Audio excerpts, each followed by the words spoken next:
So welcome to the StepUpTalks, and these are talks that are organized by Titans Coaching and Mentorship.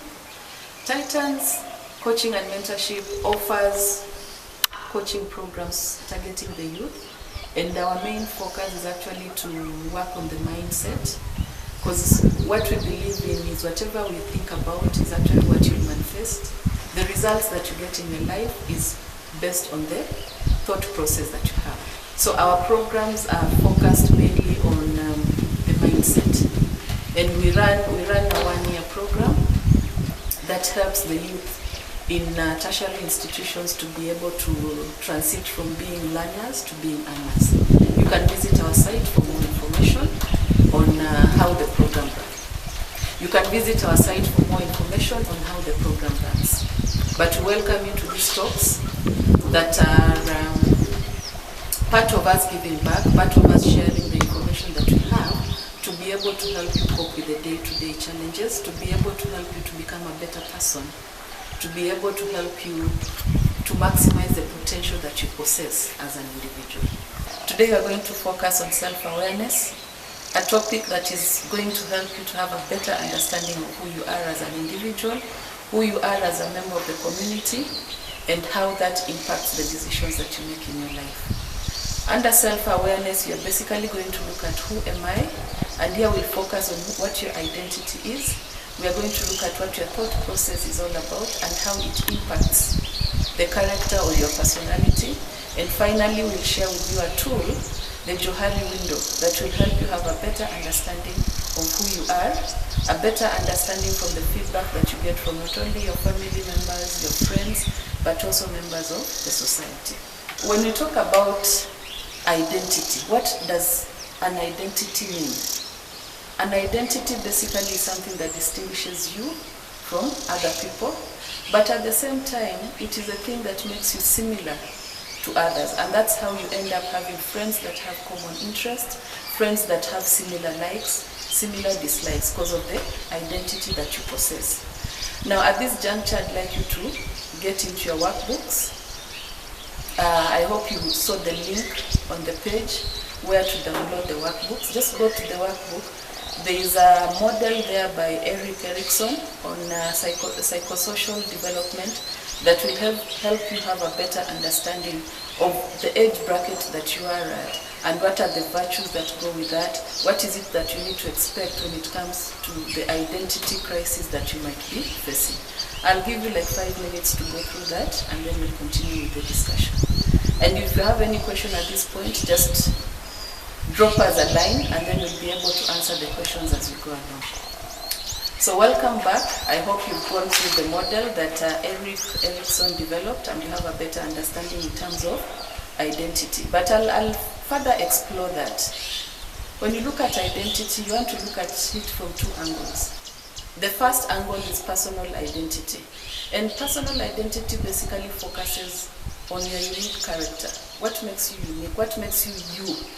Like, for example, me as Anne, what is it that makes me Anne and not Austin and not somebody else? That unique character that you possess, that is your personal identity. Things that distinguish you from other people, things that make you stand out from other people, that is the uniqueness that you have. That is your personal identity. Then there is the social identity. And what do you mean by social identity? Social identity basically is shaped by the things that bring you together with other people. The friends that you have. What is it that you have in common? Because remember, no man is an island. So you will always have people that you have similar likes, people that you have similar traits, you have similar talents. Look at teams. When you talk about a football team, they have similar likings. They love football. They love playing. And within that football, you'll find that there are different positions. There are people who play striker, there are people who play defenders, there are people who are attackers. And when you study them, you find that they have similarities. And that is now when you look at it from a social perspective.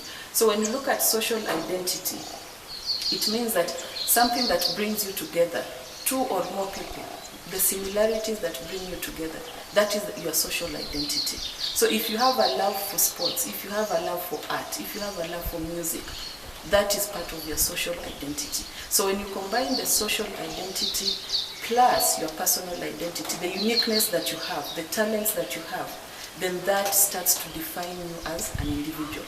That starts to help you to have a better understanding of what your identity is. Now, what else affects your identity? There is the issue of intercultural, there is the issue of international. Now, if you look at it from an intercultural perspective, many of us have been brought up in different families, and each family has a way of doing their own things. They have a culture of doing their own things. They have, probably when you look at it from a church perspective, they go to a certain church. When you look at it from the way they carry out their day, probably the kind of meals that they have a certain culture. So you find that in as much as we might have similarities, there is also that impact of the culture, how we have been raised up. Then that affects who we are. If I come from a family where our culture is a bit reserved, when I meet people who are outgoing, then chances of me fitting in is going to be a bit tricky, because the way I've been brought up to be an introvert. I've been brought up to be a laid-back person.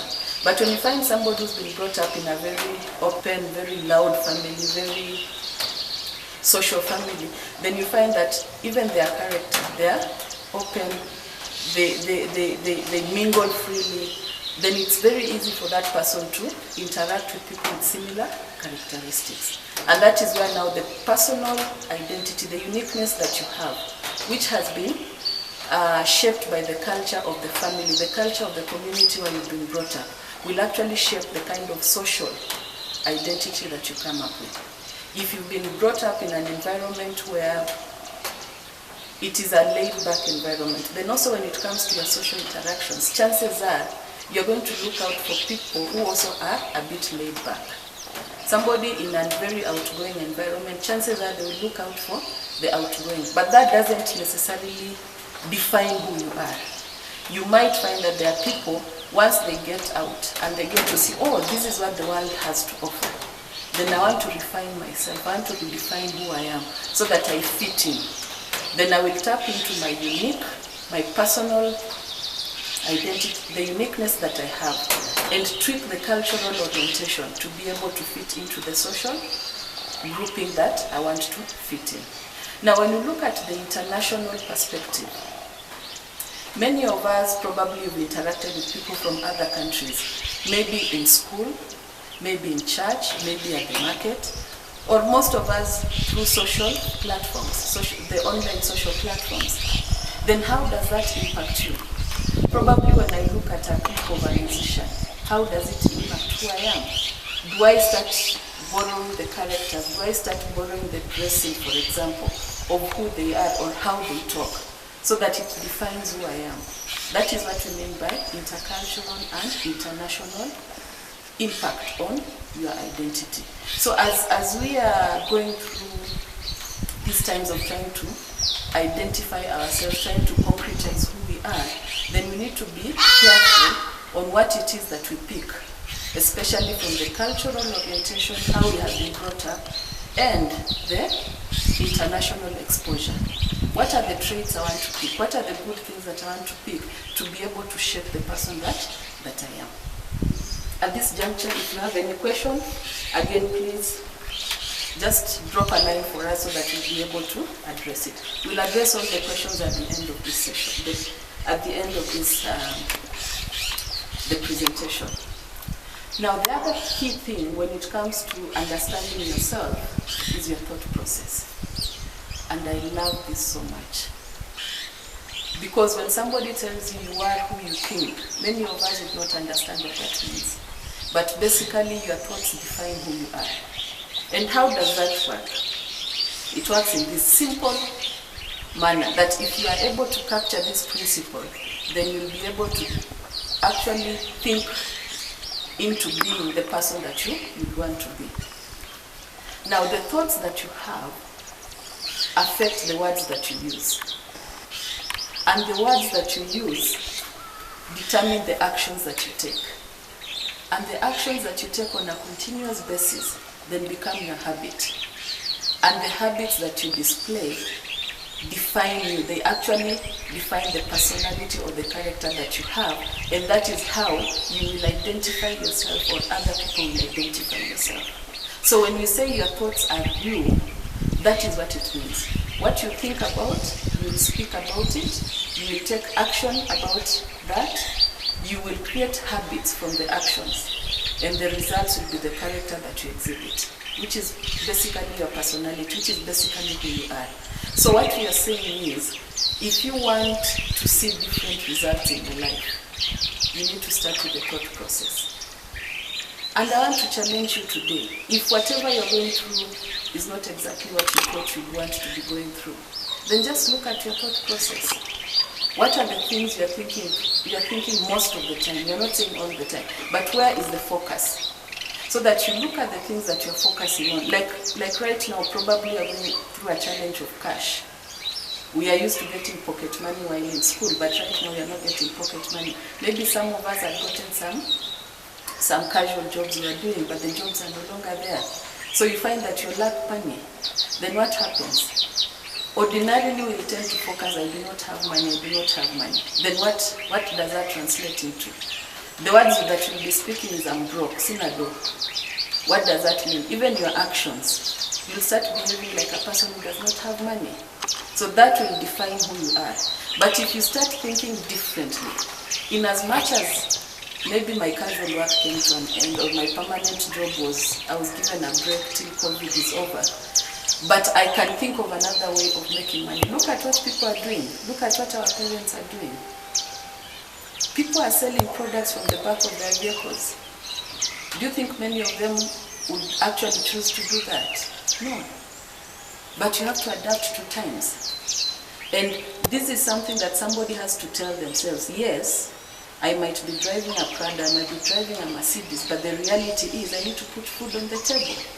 So for me as a youth, how do I shift that paradigm? How do I start changing the thinking when it comes to the challenges that I'm facing? Start rephrasing the challenge that you're facing in a positive manner, like in a solution-based manner, so that the thoughts that you're having about your challenges are actually more focused on the solution to that particular challenge. Then you'll find that even the words that will be coming out of your mouth, which at times are referred to self-prophecies, because whatever you declare with your mouth will actually come to pass. So the self-prophecies, let them be influenced by positive thoughts. When you face a challenge, look at what are the possible solutions. Then start thinking about the possible solutions, so that you create a mind frame, you create a mindset that will always focus on the things that you want in life, not the things that you do not want. Then that way you start mastering the thought process, which impacts your character, which impacts your personality, which impacts your identity. Then by doing that, you start creating more self-awareness of who you are. So anytime a thought that comes into your mind, you'll catch it on time. Because you know, if I don't do that, then it's going to affect the results that I achieve. So once you have that, you've grasped that particular point, in terms of your thoughts will determine the words that you use. Your words will determine the kind of actions that you take. The actions that you take will actually create habits, and the habits that you form will determine the kind of person that you are.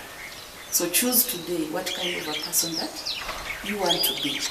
And that is all part of getting to know who you are. And to finish this session, I want to share with you a tool. It's called the Johari window. It's a simple but fantastic tool. It's a tool with 4 quadrants. I want to share it on the screen so that you have a better look at it. And basically, in the Johari window, as you can see, there are 4 quadrants. There is the part where things are known to yourself. The Johari window basically has 4 quadrants. You can see there is the part of known to self, there is the part of not known to self, there is the part of known to others, and there is the part of not known to others. And you see, if you look at this and you tie back to the identity, where we are talking about personal meaning of identity, which is you, and that is the part of known to self and not known to self. And then you look at it from a social perspective, that is known to others or not known to others. Then you see this ties it in to help you have a better understanding of who you are. So literally we are saying, the part where you know things about yourself, other people know that about you. It's an open area. And that's what we want to have more of. When I know myself better, and my friends, the people I interact with, also know me well, then chances of me being better on a day-to-day basis, keeping on improving, because I continuously get feedback, are higher. So basically what you're saying is, you need to have more of the know yourself and others knowing you. And for other people to know you, it means that you have shared with them. They have been able to understand who you are. But I'll talk more about that when we come to the not known to others. Now the second part I want to talk about is the part where you do not know a certain thing about yourself. Maybe you don't know that you have a certain talent, but your friends know that you are talented in a certain area. Then what happens? When you keep talking to your friends, they will give you feedback. They'll tell you, Austin, by the way, you are very good in ABCD. And you'll be like, oh, I didn't know that about myself. Then what does that happen? What happens when you get that feedback? It means that you start opening up your open area.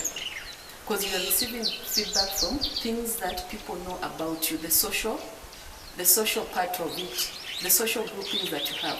When you're playing whatever sport it is that you love, and somebody tells you, by the way, you are very good at this. Or when you're an artist, and somebody tells you, you do better pencil drawing than doing paint. That is feedback. So we need to appreciate the feedback that we get, because that is what people see in us that we might not necessarily know. So it's called a blind spot for a reason, because you as an individual might not necessarily know that you possess that particular talent, you possess that particular ability. So listen to people as they give you feedback to be able to increase their awareness of who you are as an individual. Now when you come to the part where you know things about yourself, but other people don't know that about you, it's called the hidden area or the facade. And this is a tricky area because there are certain things that probably you might know about yourself, but you don't want other people to know. And this is where you need to take caution. You reveal things about yourself only when you're comfortable about revealing them. Because again, you need to be careful about the kind of group that you are with. Are there people who are going to boost you, like maybe you are undergoing a certain challenge in your life? If you share that with your friends, are they going to support you or they are going to run away from you? That is part of the hidden. So there are things that you know about yourself, but other people do not know about you. If we put it in our work environment, at times you find that in the current scenario where you might be really qualified academically, but when it comes to work experience, there is none. Then again, you have to play your cards well. Because if it appears you are overqualified, you have a master's and the job requires a diploma holder, you don't get the job because you're overqualified. So again, you reveal things based on what is needed at the moment. That's part of the hidden. And we are not saying that you are lying, but we're just saying you need to be careful with the kind of information that you share. Share what needs to be shared at that particular moment. Don't overshare and get whatever you have shared actually turn against you. And then the final part, the unknown. The unknown basically is the part where you don't know about yourself and others do not know about you. But as you continue interacting with each other, then from the feedback that you receive, from the from the revelations that you make about yourself, then you start finding out new things about yourself that you never knew existed. And that's literally the Johari window.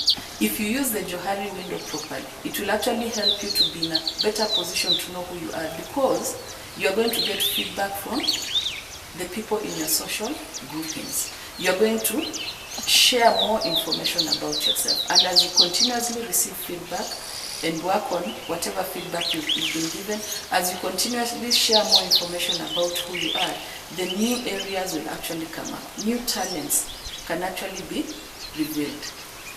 New abilities, new capabilities will actually be revealed. Then you generally become a better you as a person. So literally, this self-awareness session, which focuses on understanding yourself, what we are saying is you need to know what your identity is. And for you to know your identity, we talked about the personal meaning of identity, the uniqueness that you carry. We talked about social meaning, where now the group comes in. And the group, remember, you have a common interest. Secondly, we talked about the thought process. Remember the issue, the thoughts affect your words affect your actions determine your habits, and your habits will actually point to your character, which is your personality, which is basically who you are. And finally, the Johari window, the tool that you can continuously use to get feedback, to continuously improve on your awareness as an individual. And with that, I come to the end of my session. Now I'll be able to address the questions that you've raised, so that we see how best to be able to actually leverage on the information that you've gotten today. Otherwise, I wish you all the best, and I request you to tune in again next week on Saturday at 10 a.m. so that you get to know more on self-awareness. Thank you.